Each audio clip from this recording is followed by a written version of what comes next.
Yun nga guys, bago ko simula magturo kung paano mag-drive ng semi-matic, ituturo ko muna sa inyo yung tatlong types o yung tatlong transmission ng motorcycle. Number 1, automatic. Pangalawa, semi-matic. Pangatlo, full manual. Yun yung tatlong types ng motorcycle. Unang-una ko ipapaliwanag yung automatic. Sorry kung walang automatic dito. Puro semi-matic at full manual na yun nandito eh. Kaya sasabihin ko na lang kung ano yung difference niya sa ibang motor. Ano nga bang automatic? Ang automatic ay isang scooter like Mio, Honda Click, NMAX at iba pa, masyado na silang marami. Basta't yung mga ganun tsura, yan ay mga automatic. Kaya paano nga ba? Paano mo nga malalaman ang isang motor ay automatic? Madali lang guys. Unang-una, wala silang gear shift pedal. Like na ito, wala yan. Wala silang brake. Ito preno sa likod to, wala yan. Yan. Wala. Tapos clutch lever. Ito clutch to. Clutch lever. Wala yan. Oh, diba? Ganoon lang siya kadali guys. At isa pa, ang higit sa lahat, malalaman mo pag automatic yung motor, nag-a-apply siya na agad na siya ng gas nang hindi na ginagamitan ng gear shift pedal at ng clutch lever. Piga ka na lang ng piga ka na lang ng piga doon at automatic na siya aandar. Wala ka nang itindihin, hindi ka na mag-gear shift, hindi ka na magka-clutch, piga ka na lang ng piga. Preno, lahat yung preno niya, yung brake lever niya na pang likod, dito nakalagay, nandito. Yung sa front brake naman, dito, natural yun, puro lahat dito. So automatic dito nakalagay yung preno sa likod. Diba sa mga semi-matic at full manual na motor, yan, sa ganyan nakalagay. Itong motor na to, full manual yan, di clutch yan. Ayun o, dyan nakalagay yung preno niya, di tapak. Ito naman yung semi-matic. O diba, doon nakalagay yung brake niya sa likod, yung tinatapakan. Yan. Kaya yun ang automatic. Sorry guys kung walang automatic dito, maganda sana kung meron eh. Kaso wala tayong motor na makita na pwede natin sampulan. Kaya mag-imagine na lang tayo na may automatic. At pangalawa, yung semi-matic.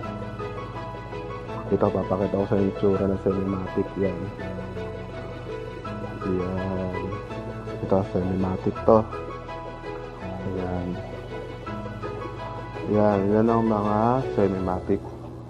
Unang-unang tanong nyo, panigurado, paano malalaman kung semi-matic ang motor?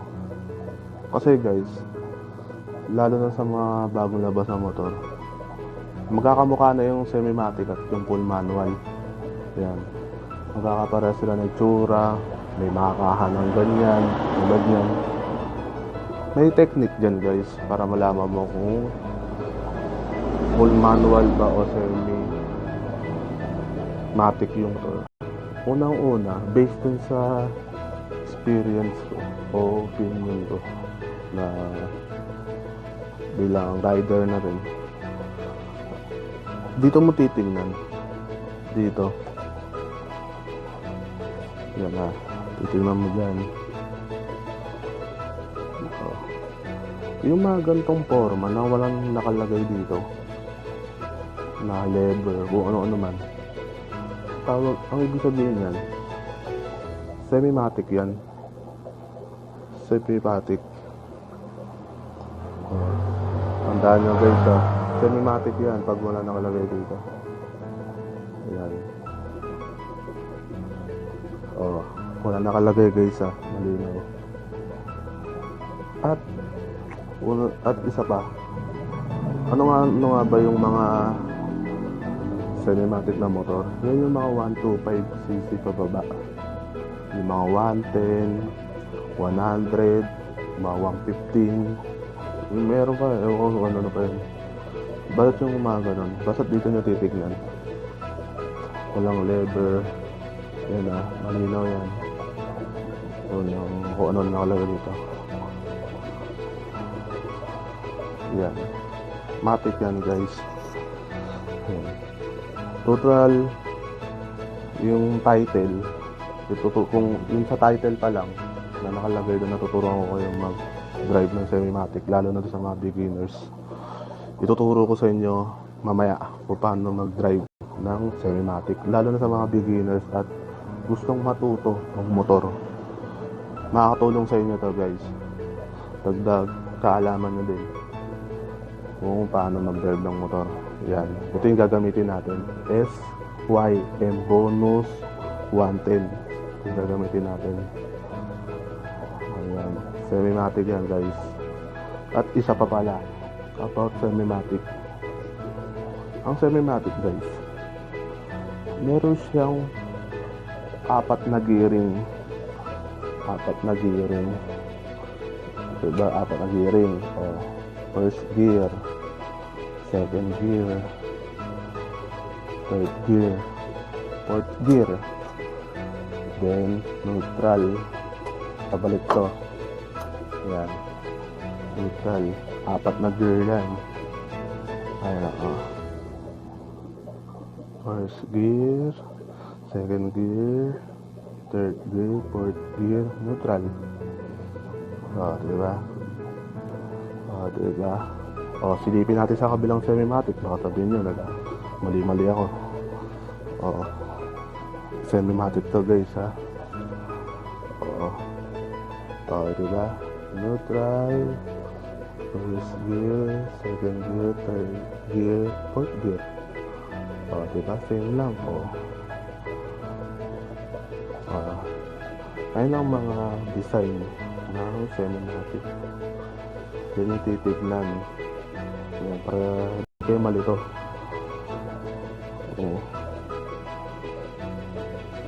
Kaya mamaya mag-test drive tayo. Paano mag-balance o paano silang gamitin. Paano ba tayo mag-gear, mag-maandar na, kailan ba mag-up o mag-downshift. Basta't mamaya ituturo ko sa inyo kung paano yung tamang paggamit niyan. Kasi alam ko yung iba marami nalilito dyan, lalo na sa mga nasanay sa automatic na hindi pa nakakapag semi-matic o manual. Nahirapan sila dito sa gear shift pedal na yan. Kaya tutulungan ko kayo mamaya sa pagdadrive kung paano yung tamang proseso ng paggamit ng gear shift pedal. Gear shift pedal, yan. At total nasa gear shift pedal tayo. Diba ang gearing ng semi-matic ay 4. Meron palang word na inaano tong semi-matic. Ano yung word na yun? Yun ang rotary reed. Bali, ewan ko lang kung kailan ko na narinig yung rotary reed na yun, may ganun pala. Yung tong semi-matic na pala na to, may rotary reed. Ano yung rotary reed? Ito yung pagdating mo ng fourth gear, Ito, fourth gear pwede ka na agad mag-jump ng neutral. Diba ewan ko lang kung madalas o karami o talagang lahat doon ginagawa yan. Diba yung ginagawa ng iba? First gear, second gear, third gear, fourth gear. Tapos, pare, papart ka na, nasa bahay ka na. Ang ginagawa ng iba, kung bumabalik ulit, kumakambyo ulit dito. Third gear, second gear, first gear, tapos neutral. Ang semi-matic nga pala ay may tinatawag ng rotary reed. Na pagdating mo ng fourth gear, lalo na't hihinto ka na at magpa-park ka na o saan ka man pupunta, pwede ka na agad mag-jump dito. Mag-jump. Paano ba yun? Ganito yun, guys. Basic tips para mas mapabilis yung punta natin sa neutral. Tatapakan lang ulit natin ito pag nasa fourth gear na tayo. Tapakan lang natin ng isa. Yun, nasa neutral na tayo. So, diba? Dali lang. Mamaya papakita ko sa inyo yun. Kasi ito ang gagamitin natin panturo sa cinematic tutorial. Ang atlo naman ay full manual. Ito yung full manual natin, guys, na motor. Halos same lang na yung tsura ng diba? Sa cinematic. Tapos yung full manual, halos isa lang din yung forma. Pero kung talagang marunong ka sa motor at alam mo yung free transmission ng isang motorcycle, malalaman mo yung diferensya talaga nila. Yun nga, guys, ang full manual naman, same lang sila ng design ng semi-automatic.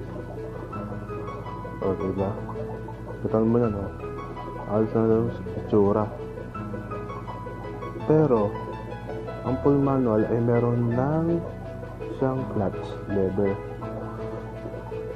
Yan, dito siya sa kaliwa laging nakalagay. Yan. Dito. Ano naman yan? Ano naman yung clutch lever? Ang clutch lever, guys, ginagamit ito sa ginagamit ito sa paggamit ng gas. Kung hindi man ako nagkakamali, gagamit ito sa gas. Bago ka kasi mag gear shift, pipigain mo muna to. Diba? Pipigain mo muna. Yan. Diba? Pare, first gear.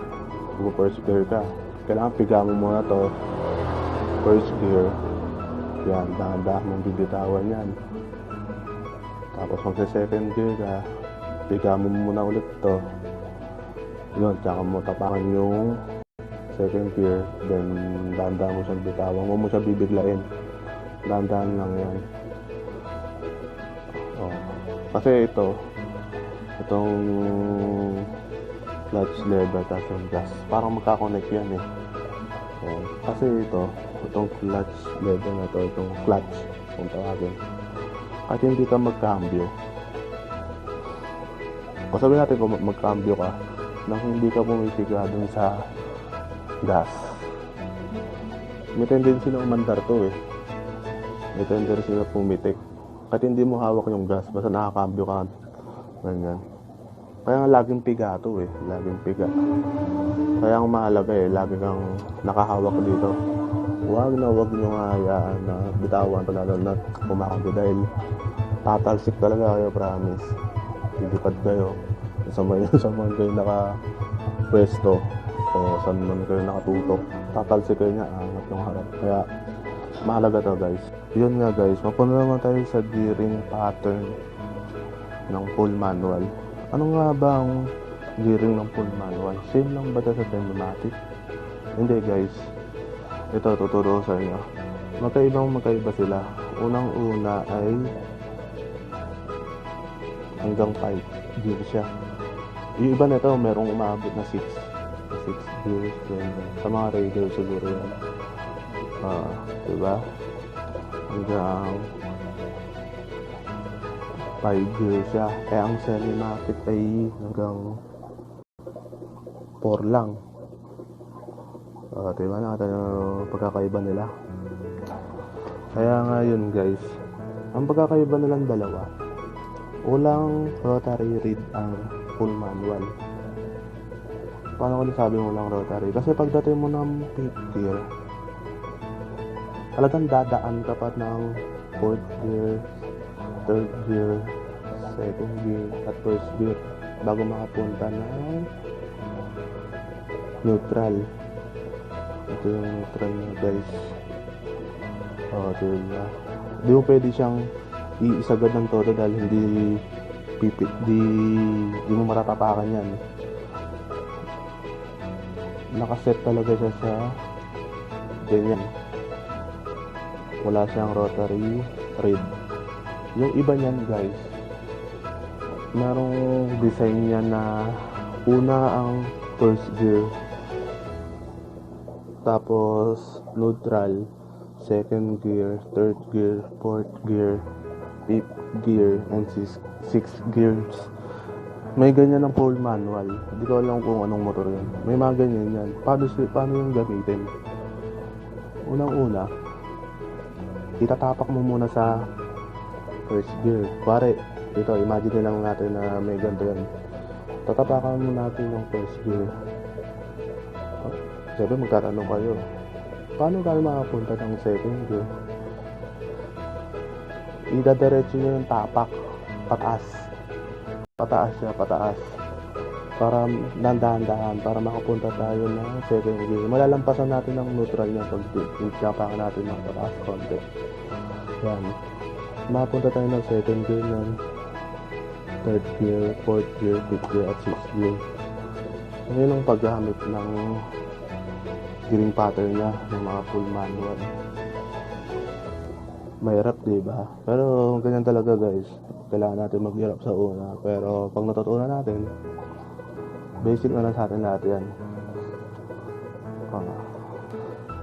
Yan nga guys, sana naiintindihan nyo yung bawat detalye na sinasabi ko sa inyo. Sana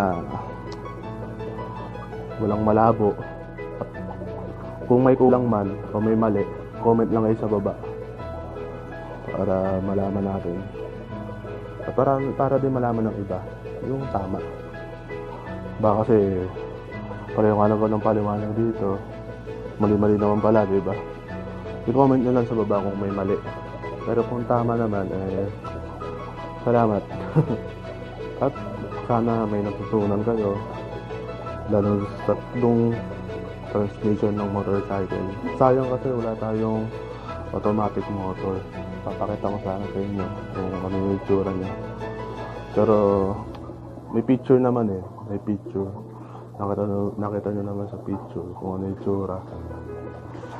Kaya sana naiintindihan nyo rin. Tapos itong semi-matic at full manual. Ito, buti meron tayo dito ng dalawa na isa-sample natin. Yan ang itsura niya.